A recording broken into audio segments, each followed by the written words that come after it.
Good evening from the centre of Chester, where large crowds are waiting for the cars to finish the 1992 Lombard RAC Rally. The winner will arrive here in just under 20 minutes' time. It'll be car number 2, the Toyota of Carlos Sainz, plus co-driver Luis Moya. Over the last 4 days, they've survived the pressure of one of the closest ever finishes to a World Championship season. Sainz started the final day with 6 Scottish stages left and the cushion of over a minute's lead over Juha Kankkunen, his only remaining rival for the world title. The duel for the championship crown is integrated before most fans had had their breakfast. Reigning champion Kankkunen entered the first stage of the day just over a minute behind Sainz on the leaderboard, but he emerged with a massive 4-minute deficit. The Dalbeatty mud had done its worst, blotting out the Lancia's windscreen and causing Juha to hurtle into a rock. No, it just was slippery, hit one stone and broke the drive shaft. And the drive shaft broke the bottom arm when it cut. Yeah. So the wheel was not gone, but it was just so very narrow stage and very difficult stage. So I just managed to come out the first, second gear slowly. That cost you a lot of time? No, not a lot, but over 3 minutes or something. Carlos Sainz was now comfortably in the championship lead, but his bid for overall victory in this rally was being seriously challenged by another former world champion, Ari Vatanen in the Subaru. The 40-year-old Finn, more famous recently for his Paris-Dakar exploits, was faster than Sainz on the first 5 of today's stages, and fastest of all at Glen Trool. But he was battling to make up a 2-minute-plus deficit on the Toyota star. Behind him, Kankkunen, twice a winner here, was doing his utmost to make up for the morning's mishap. He was fastest at Lockfleet, and he climbed back into 3rd position overall. Marco Alain was still in 4th spot in the 2nd Toyota team car. Ford's main hopes of a top 6 placing still rested with Italian Mickey Biasion. The Italian had notched up 3 fastest stage times and had none of the problems that affected his teammate Malcolm Wilson. The 36-year-old Cumbrian was determined to put his problems behind him, however. He set fastest times on the first 3 of the day's stages in a bid to improve on his 9th position. By Lockfleet, Malcolm had reduced a 2.5-minute deficit on Tommy Mäkinen to just 2 seconds. Kenneth Eriksson was hanging on to 7th place in the Mitsubishi Galant, never out of the top 10 times today. You have to admire the tenacity of Colin McRae. After all his disappointments and yet another off-stage excursion at the start of the day, he set fastest time at Glen Gap and seemed certain to equal his best previous placing, 6th in 1990. And there should be a word of praise for Andrea Aghini, Lancia's latest star find. The 28-year-old Italian was heading for a top 10 placing on his very first British event.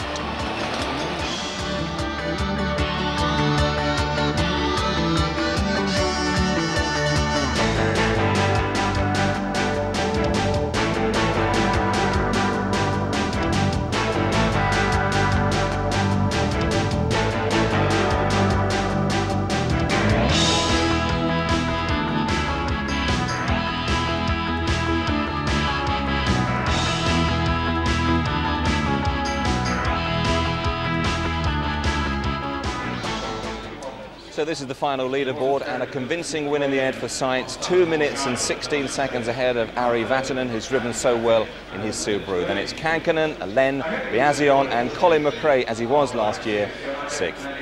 Well, it's been a gruelling 4 days for all the drivers, wind, rain and some treacherous surfaces. The rally began here in Chester on Sunday morning. The 1,500-mile route took the 160 drivers into 350 stage miles, where they were watched by up to 2 million people. Now, most British eyes were on Colin McRae, the young Scottish driver many people are tipping as Britain's first world champion. Here, though, he experienced the triumphs and the tragedies. Britain's great rallying hope at 24, Colin McRae was the centre of attention. Could he win £100,000 by becoming Britain's first rally winner in 16 years? I think it's all been hyped up round about me, but my feet are still firmly on the ground. Once the rally starts, I'll treat the rally like any other rally and obviously do our best and try and win the event.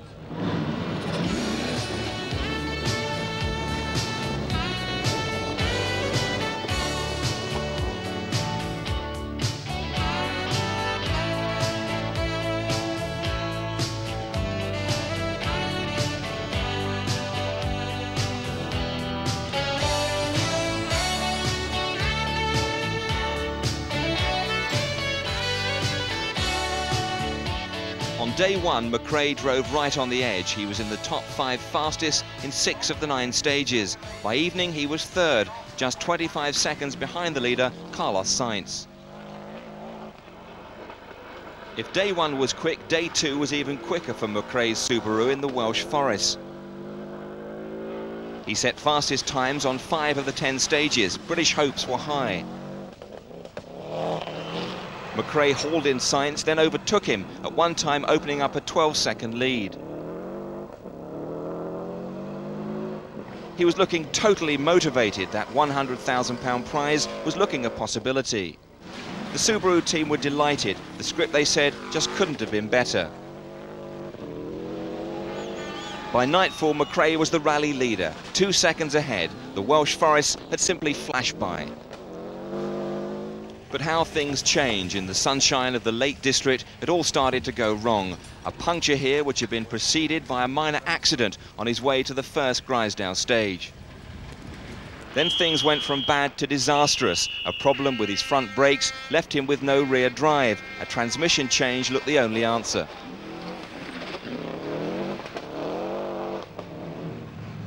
By the time he pulled into service, he knew his chances of winning this event had gone. He'd lost 4 minutes and slipped down the field. It was all desperately disappointing. The mechanics worked heroically, but everyone with Subaru was shattered, especially Colin.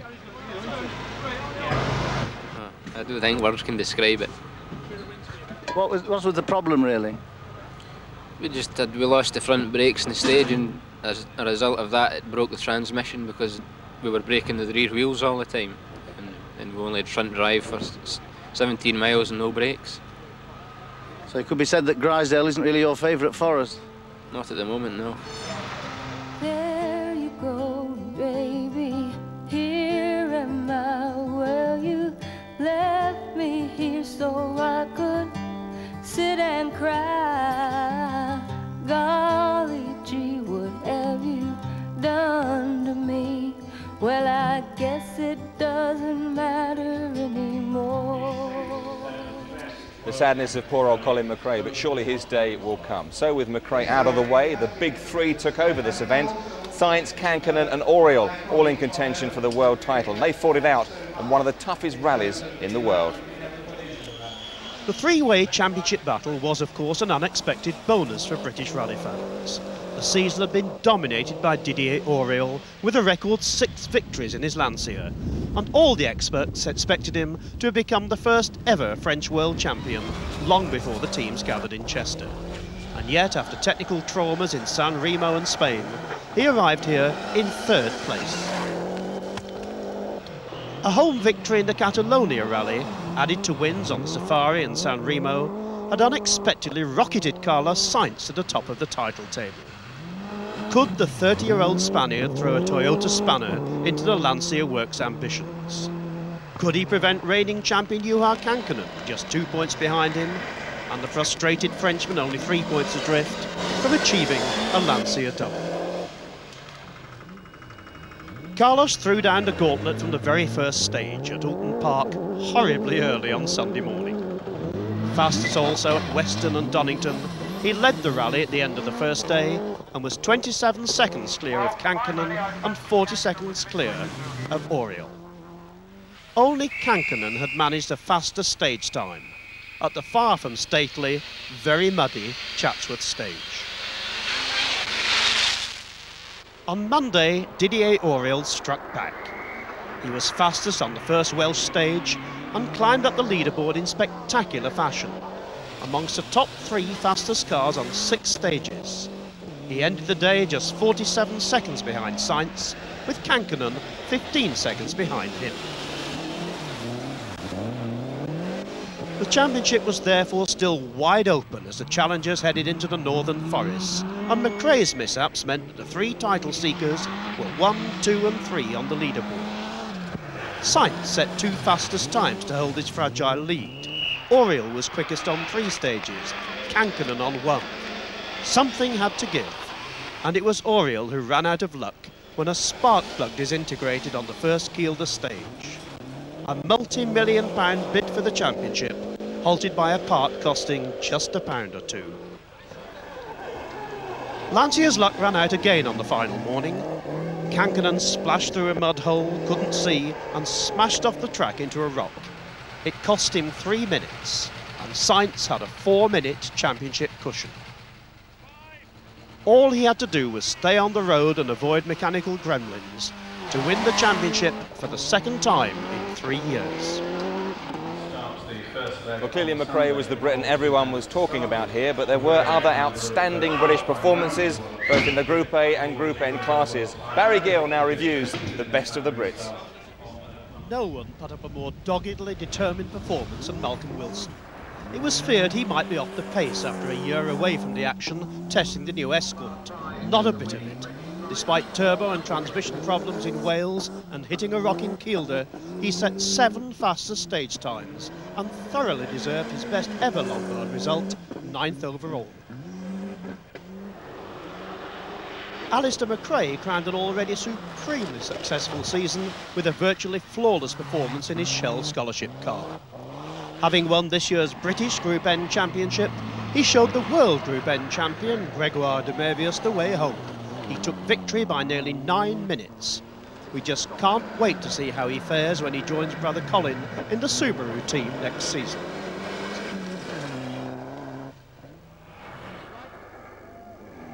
Russell Brooks once again proved that experience is a great leveller in World Championship rallying. He didn't make a mistake worth mentioning as he brought his Sierra home 13th overall. Gwyndaf Evans must be hoping that next year's event avoids his native Wales. For the second year in succession, he failed to make it through his homeland, crashing out on the final Welsh stage. Vauxhall's Dave Metcalfe was his usual spectacular self. One of the best two-wheel drive men in the business, he's certainly put the new Astra through its paces, on its wheels, and unfortunately, on its roof. Slight left over crest continues. 70. Left entry, turn 90 left. 70. Shit! What the hell was all that about? Quickly pop it back, lads.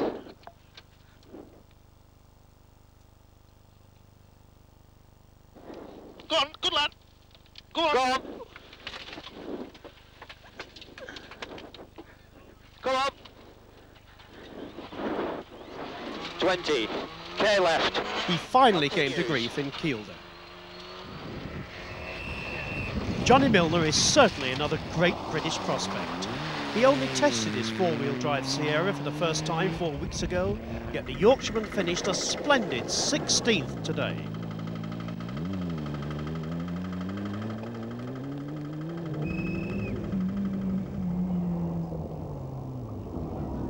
Mick Jones gave a blistering performance. Last, after an Oulton Park incident, he overhauled some 130 rivals, including passing 7 on one stage, to finish 26th.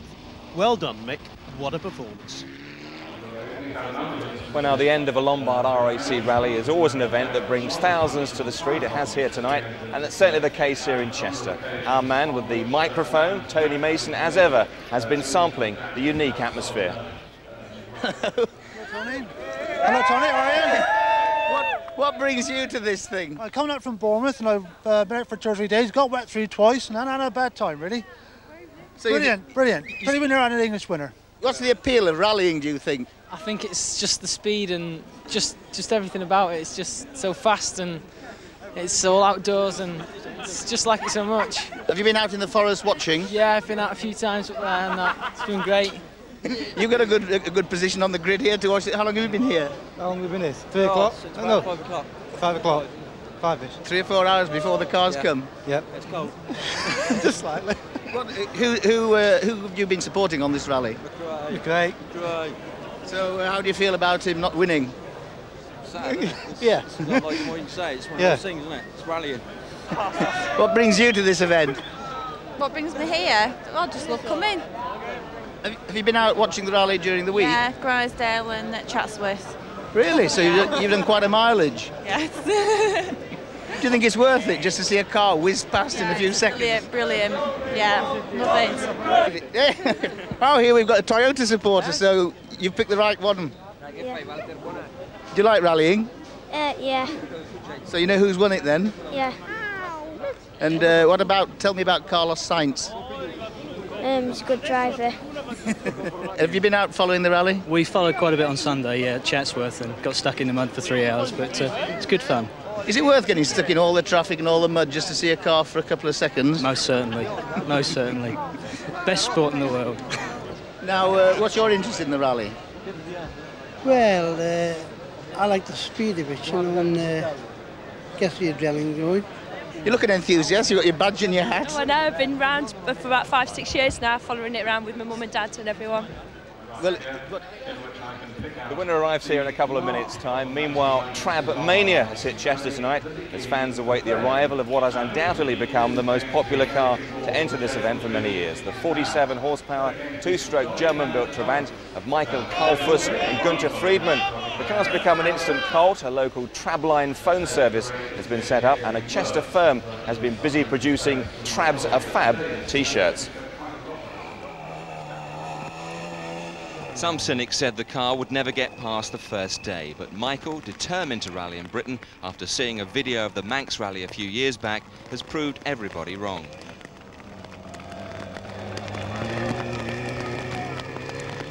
On every stage, spectators stayed on in atrocious conditions to cheer the little car they've all come to love.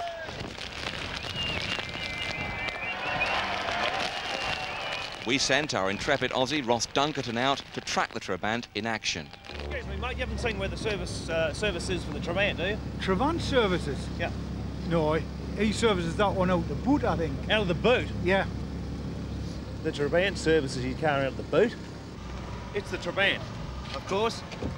Most factory teams won't let you look under the bonnet, but we've managed to have a look here. We're looking for the turbocharger and the fuel injection. It appears to be missing. Let's talk to Michael. Get the turbo. Where's the turbo? Where's the fuel injection? Have not got. Quickly, we've got to time you on this next stage. We've got the calendar. Go for it. What day is it? Okay, mate.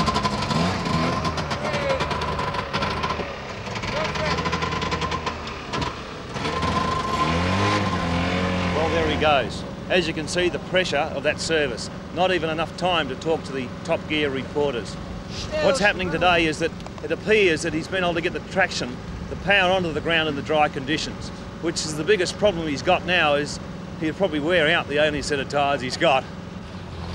Another favourite was 17-year-old Richard Tuthill, the youngest competitor in his Beetle, the colour scheme courtesy of his favourite pair of trainers. Now, how's it going under there, mate? Well, we're just removing the sump guard so we can check the tightness of the engine mounting bolts. Coming loose, or what's the story there? Dunkerton's advice, as usual, ignored. The Beetle, though, like the Trabant, bringing a lot of smiles to this rally. Well, back here live in Chester, as you can see, what a tremendous sight. The winning car of Carlos Sainz and Luis Moya. And listen to that reception.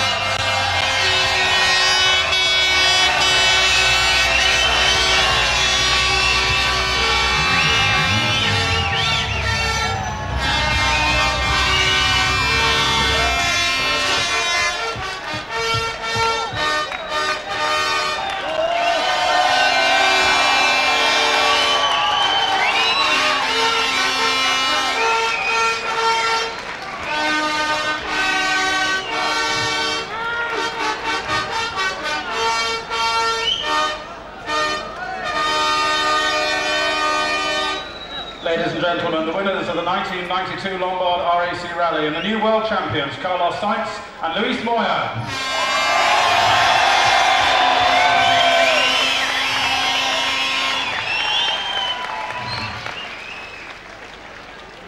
Fantastic for Sainz, his 13th World Championship rally win. This is his second world title. And I think we're going to see the usual waste of champagne.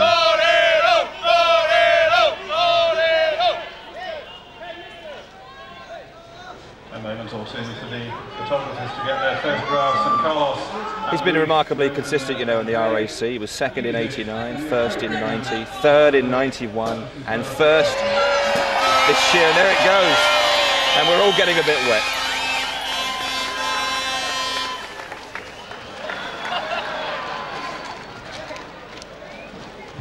Carlos Sainz and Lewis Moyer, not only winners of the 1992 Lombard RAC Rally, but And he certainly also earned that drink, I think. champions, both for the second time. They won both in 1990. It's just been a repeat of that amazing year. We started off very badly, and quite honestly, Carlos and Lewis are absolutely amazed to be here in this position now.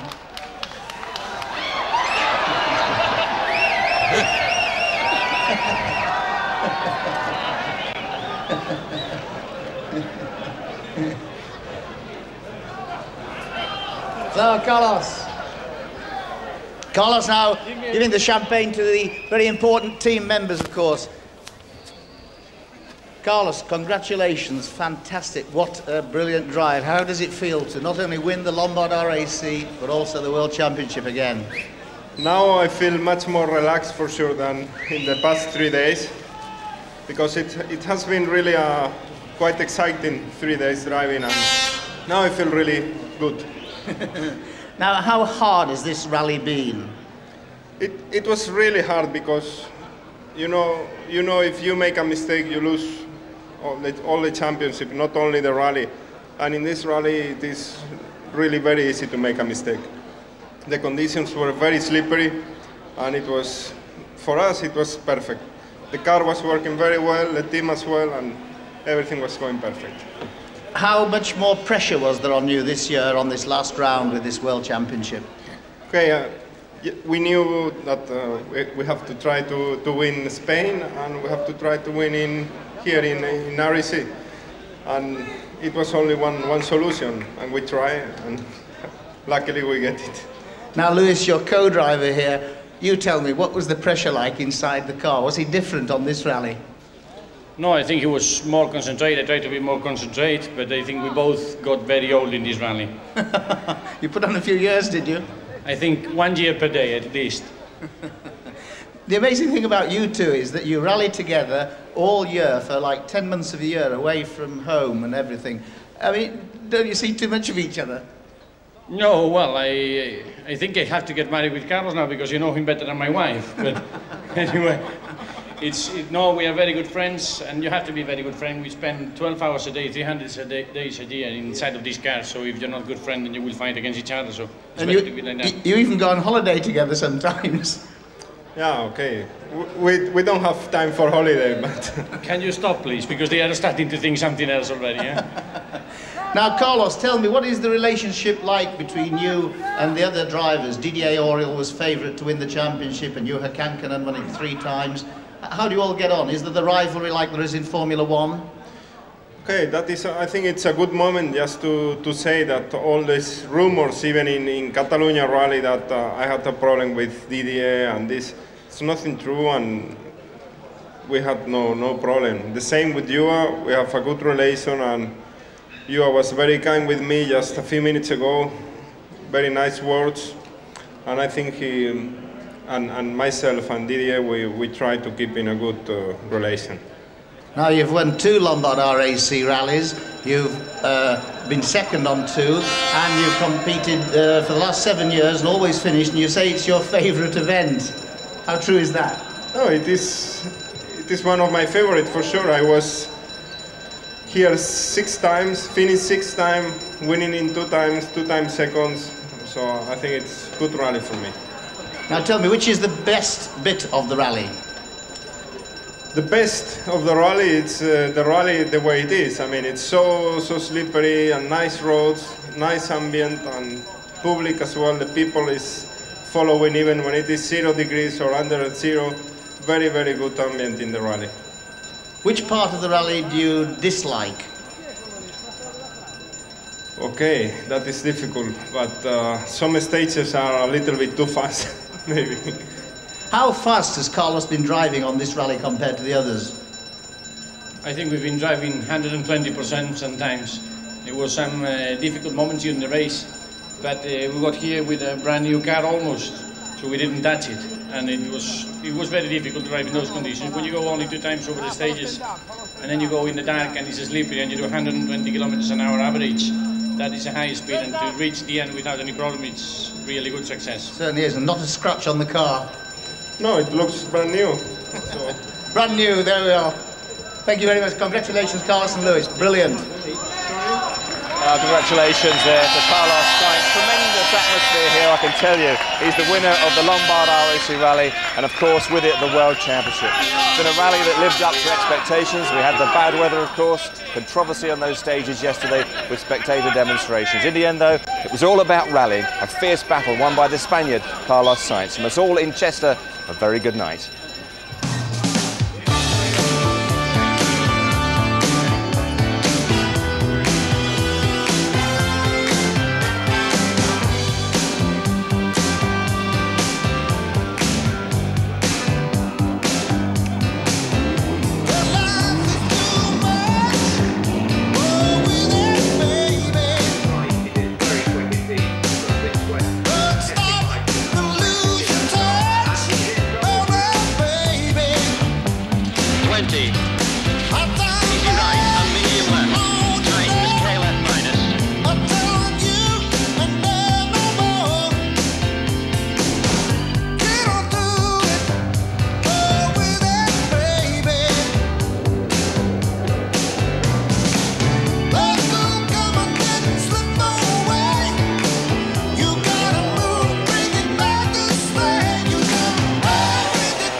Sorry, darling.